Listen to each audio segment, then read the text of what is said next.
I do have the honor of making an introduction to somebody in this state who doesn't really need an introduction. The former governor of this great state, he really was a champion of free enterprise, and I've always been impressed with the way you've gone about articulating a philosophy that is inclusive and positive. It's something that the Republican Party has learned a lot from. In fact, he used to serve when he was governor with my old boss when he was governor of Texas, and as some of you probably have witnessed yourself, Mike's probably a better orator than old George W. Bush. Every time they do events together, I just prefer that he do all the talking. But I do remember, because he was very helpful for us during the 2000 and 2004 presidential campaign, but I do remember when he ran for president and the Klieg lights were on him for office, there was a big issue came out about what was called the Presidential Daily Brief. You probably remember that, Mike, and there was a whole issue. This is the briefing that the president gets every morning. That articulates the threats to our country. And there was talk about it in the press, and it was several hours a day, and I think you're on the campaign trail, and you got asked about it, and it was about the only time I've seen you tongue-tied and didn't quite have an answer for what was in the president's daily brief. But he was quick on his feet, and later on the campaign trail, he said, look, George W. Bush never read it in 4 years. Why was I expected to read it in 4 hours? And I thought, okay, I'm going to take off my old battle gear and go out there and defend my old boss. But then I saw that Chuck Norris endorsed him in that race, and I figured I'd keep quiet. Seriously, I do want to thank the governor for being such a great friend and partner to Walmart. You've been there. You get us as a company. You understand our mission. You have defended Walmart on our tough days and celebrated us on our good days, and we'll be always grateful for that. And so without further ado, please help me welcome Governor Mike Huckabee.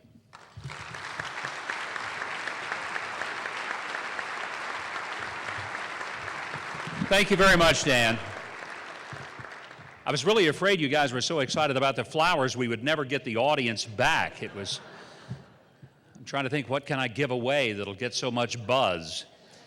First of all, it is an extraordinary privilege and honor to be here to pay tribute to one of the most outstanding entrepreneurs and champions of free enterprise this state's ever been able to have as part of its state citizenship, and that's Mike Duke.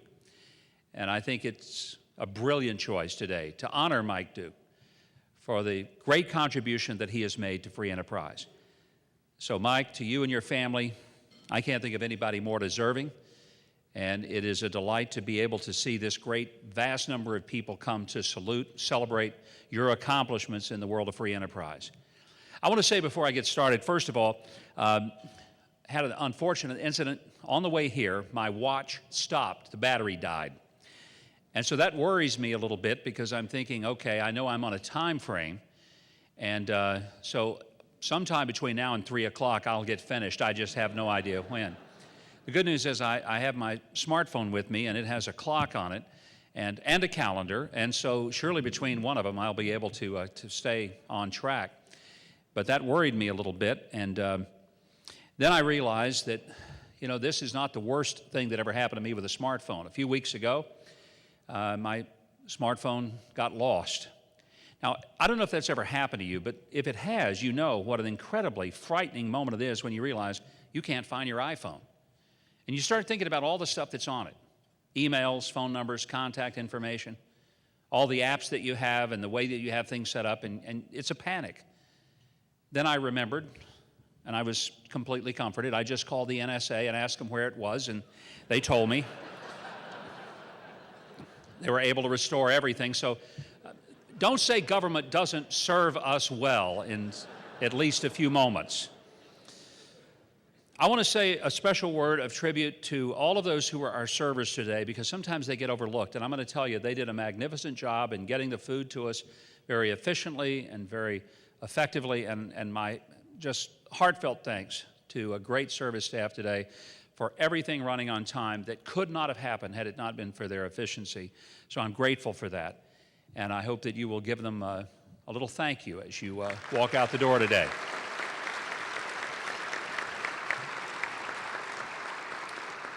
I, for one, was just glad that we didn't have a buffet meal. I have an aversion to them. I know you might find this a little bit odd, but it happened because as a result of an incident up in Baxter County back when I was lieutenant governor. It was 1994. I'd been elected in 93 in the special election.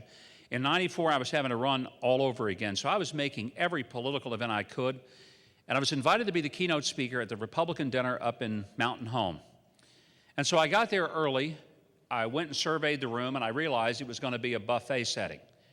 Now, some of you don't understand this, but if you have ever run for public office, here's what you know. If you get to the event and it's a buffet, you park yourself right in front of the plates. Now, people may not want to meet you, shake your hand, or hear you ask for their vote, but they want to eat. And if you get between them and the plates, they have to come through you to get their food. It's a great place to stand, so I positioned myself there, and as all of the people came through, I shook their hand, said hello to them, asked for their vote.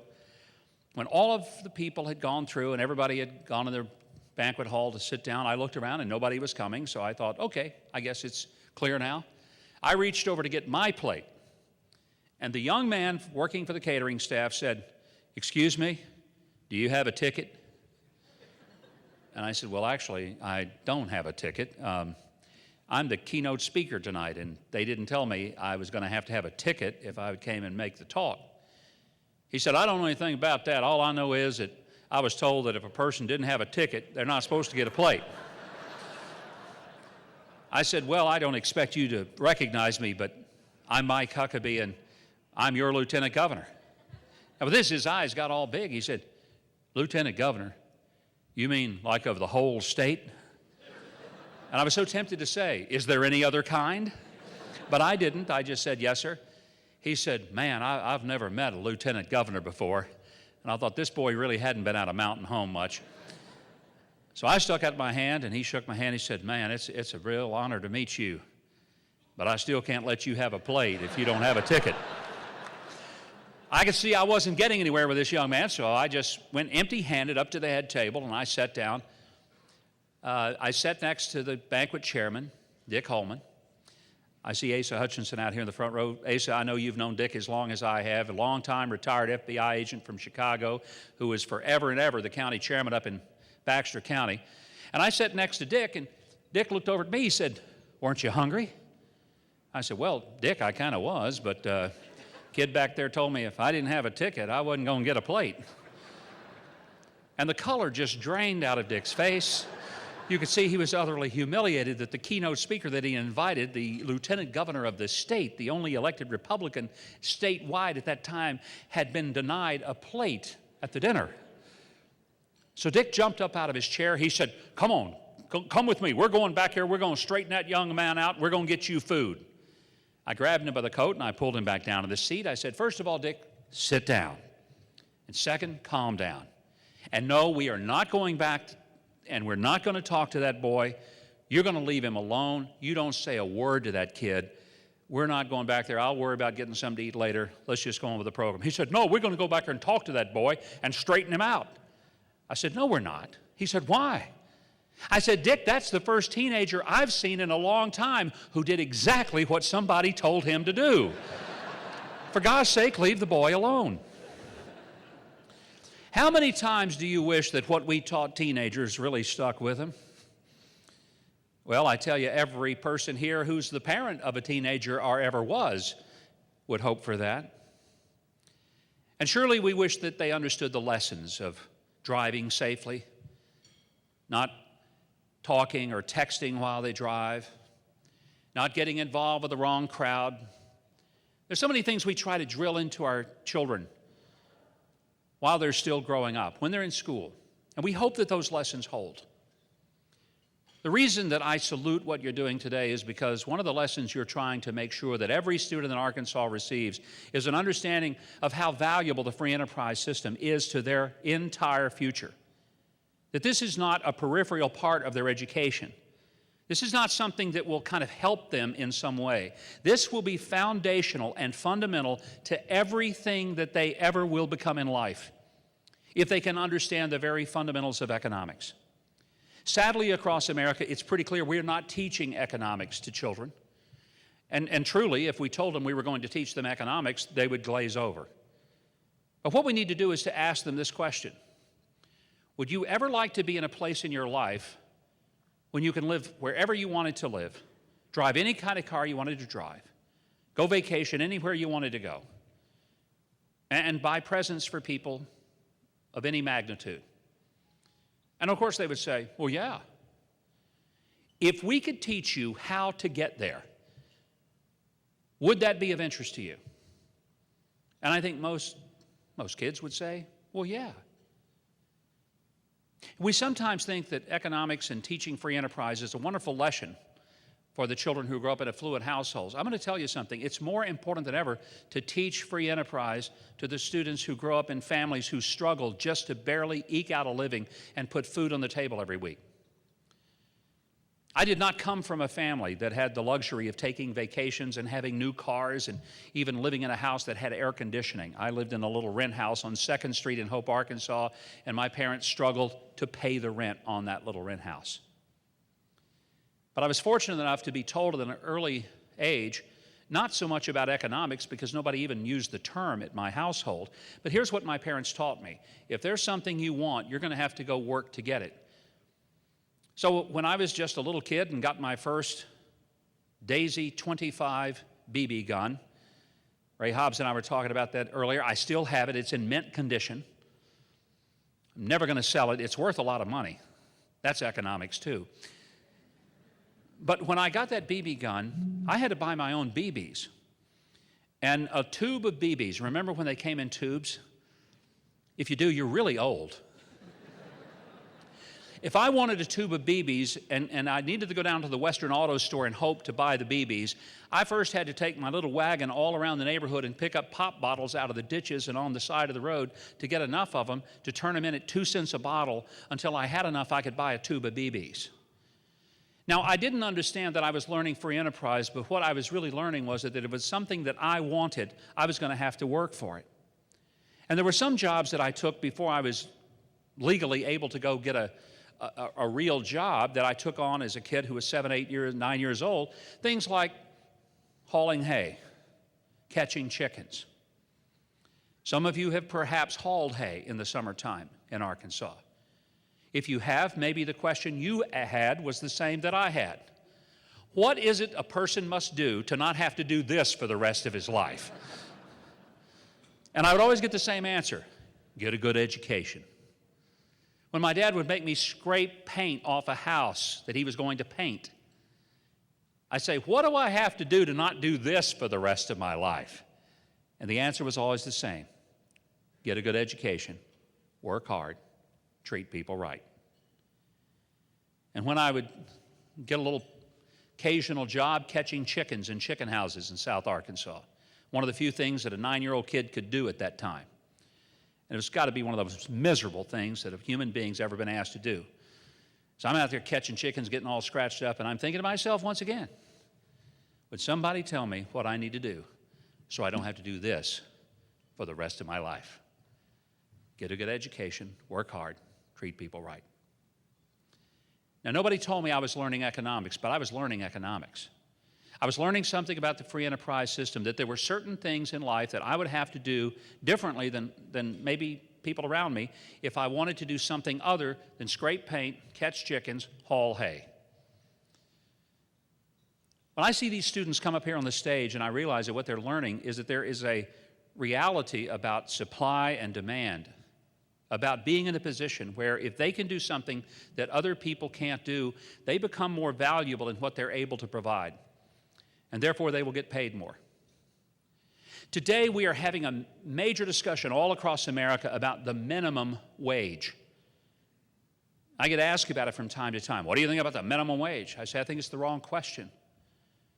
Instead of promoting a minimum wage, why don't we talk about a maximum wage?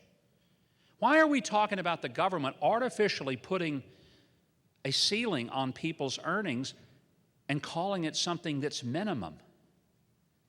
Why aren't we saying to young people, can you really live on a minimum wage, whatever it is? Is that the highest aspiration that we can hope for the great population of the United States of America, that they will be able to have the government push them into a wage that is still minimum? Shouldn't we be talking about how do you get to the place where you are earning a maximum wage? And here again, it's the law of supply and demand. I would challenge a person who says, I want $10 an hour. I said, you think that's it? Wouldn't you rather have 20 or 30 or $50 an hour? And every time I ask that, I always get the same response, well, yeah. I said, well, I guess you could hope the government is going to make that happen for you, but chances are there won't be many jobs that will pay that, given the skill sets you have. But here's a thought. If you want to make $50 an hour, why don't you ask this question? Who in our culture makes $50 an hour?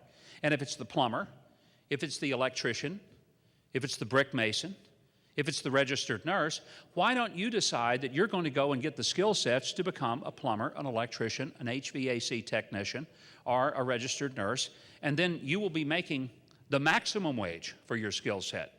And if that still isn't satisfactory, then decide what you would like to be doing and find out what does it take for a person to earn that kind of money. I said, don't you think that's smarter? And they'll always say, well, yeah. Well, then that's free enterprise. That's how it's supposed to work. The worst thing we do in this country in terms of free enterprise is not help young people to understand that the government cannot create for them the job that they want. And yes, I know we have politicians who sometimes say that corporations and businesses don't create jobs. I'm not sure where they think they come from. Maybe it's from a fairy godmother, but last time I checked, it's when businesses expand their markets and expand their enterprise and build a bigger business that they hire people. I've never seen a business that says, we're going to hire 10 people because we're going out of business. People hire 10 extra people when they're going up in business. But part of the problem is that we've not taught economics to young people, and we've not helped them to understand the obvious. Think about this. One of the reasons that our economy struggles, and a lot of people struggle with the whole idea of free enterprise, is because we've not stated the obvious. We punish productivity in this country, and then we turn around and reward reckless irresponsibility. Now, I came to learn at a fairly early age that if there was a behavior that my parents wanted more of, they would reward me in that behavior. And if there was a behavior that they wanted less of out of me, they would punish the behavior they were getting out of me. I realize that the word punish is politically incorrect, but this was a generation ago. In those days, parents didn't consequence their children, they punished them. Some of you have grown up only being consequenced. Well, fine, great, terrific. In my world, we got punished for acting up. In fact, I used to tell people my father was the most patriotic man I ever knew. He laid on the stripes, I saw stars. Patriotism, the old-fashioned American way.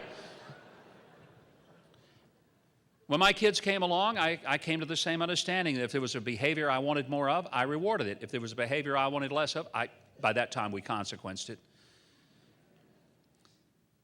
Now here's the reality of free enterprise.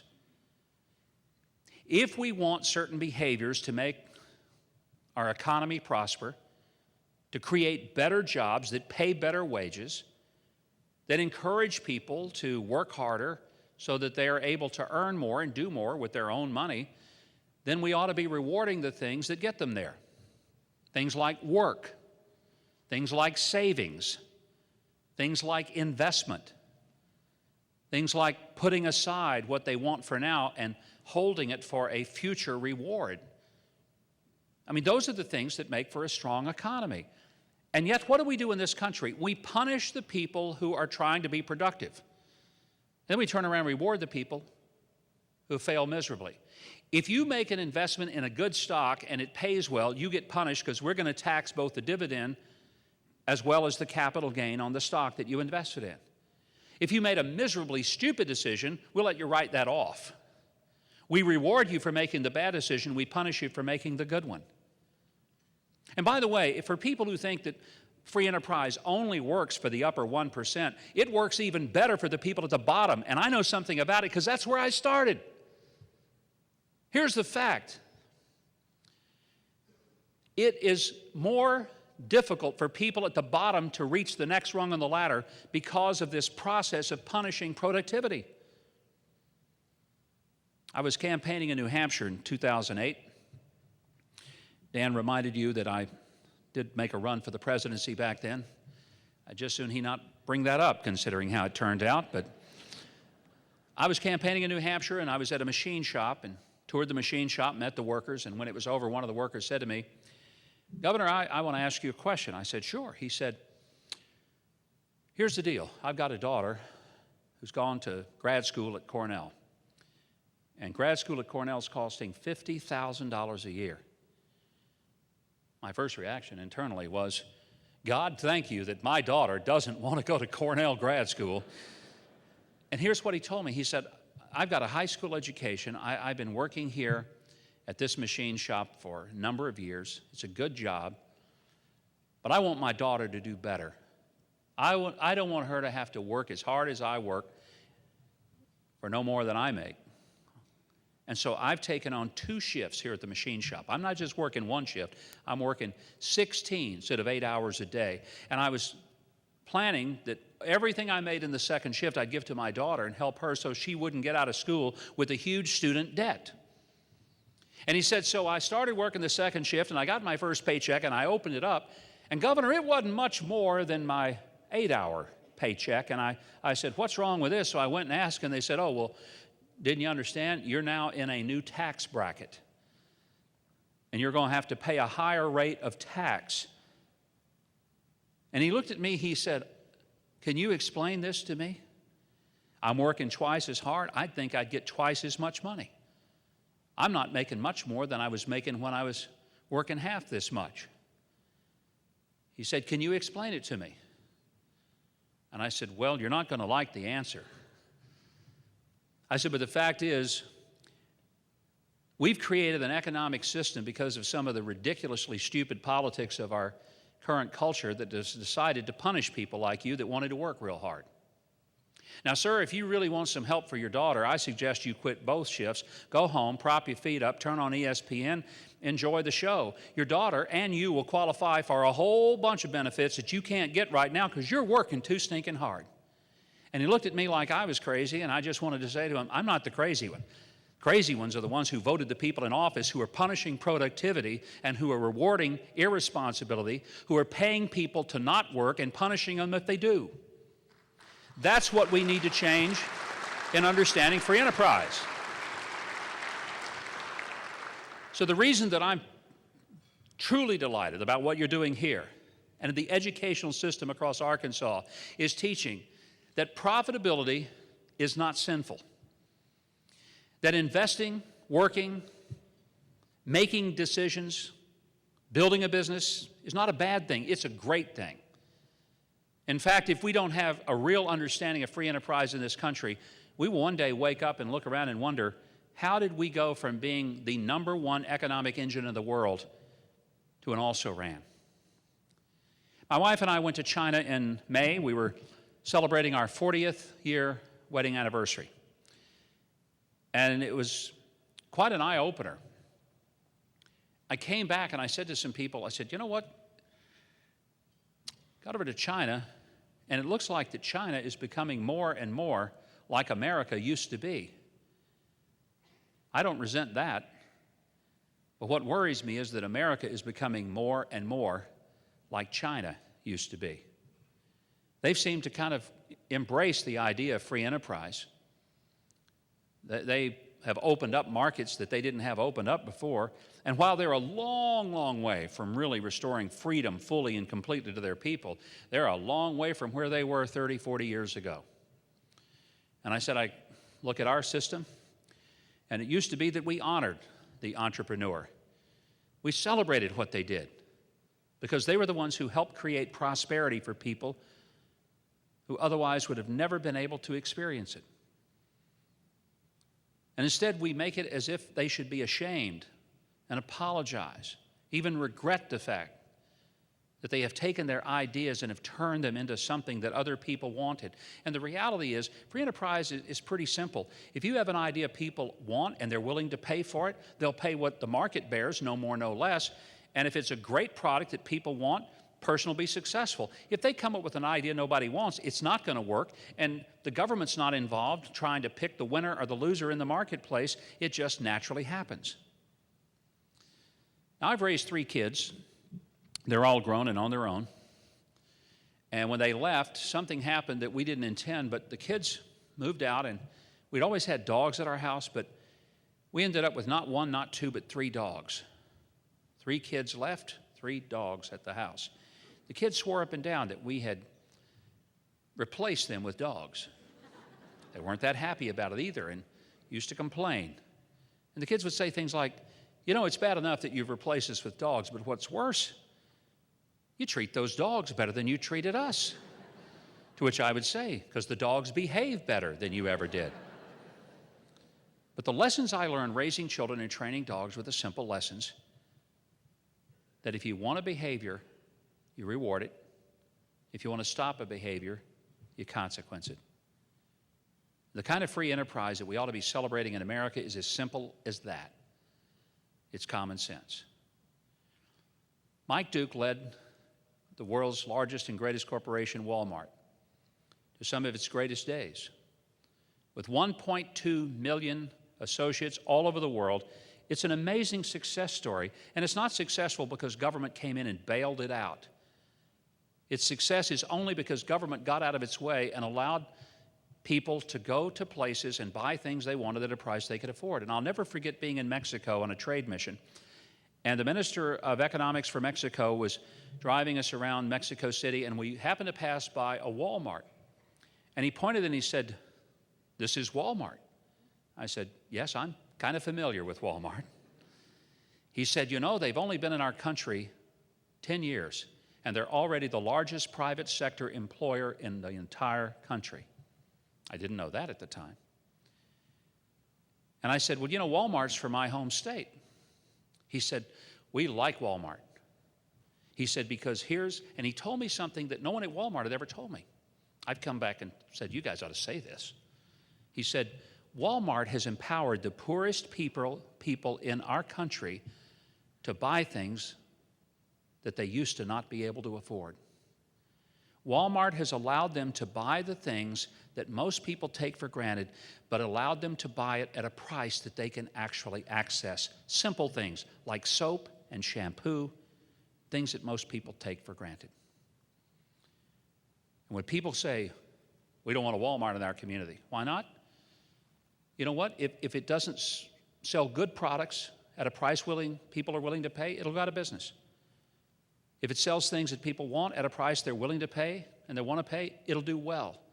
But it's not Walmart that will do well. It's the people who are being able to access the things that they want at a price they can afford. It's not about empowering Walmart. It's about empowering the customer who walks through that door every day. Folks, when free enterprise works, it's a beautiful thing because, yes, it does make it possible for the company and all of those who invested in it to be profitable and prosperous.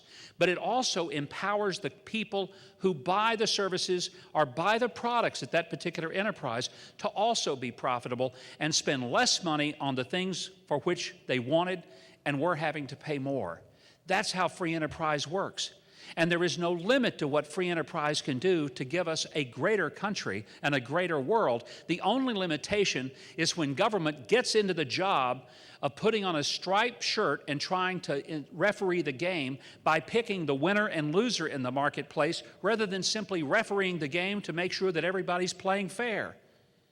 And if we could teach one great lesson to young people today, it would be to show the people that the kind of entrepreneurship and free enterprise lessons that you see in the people like Mike Duke is exactly what has made America a wonderful, great country where anybody at any economic level can move up the ladder if they're willing to work hard, find an idea, improve on it, and offer it for a price that people are willing to pay.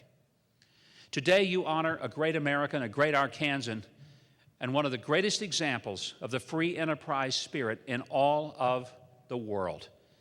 But Mike Duke is not just a great entrepreneur and free enterprise example because of the success of Walmart, but because of the success in his own personal life as a man of deep personal Christian faith who treats people like he wants to be treated. If there ever was a person who lived by the golden rule of do unto others as you would have them do unto you, Mike Duke has so exemplified that basic principle that I am convinced that one of the reasons of his success personally and corporately within Walmart is because he didn't just run a great business enterprise, he operated a great ethical endeavor to treat people like he wanted to be treated. And the result was that the market and God smiled favorably and wonderfully upon him as a result of it.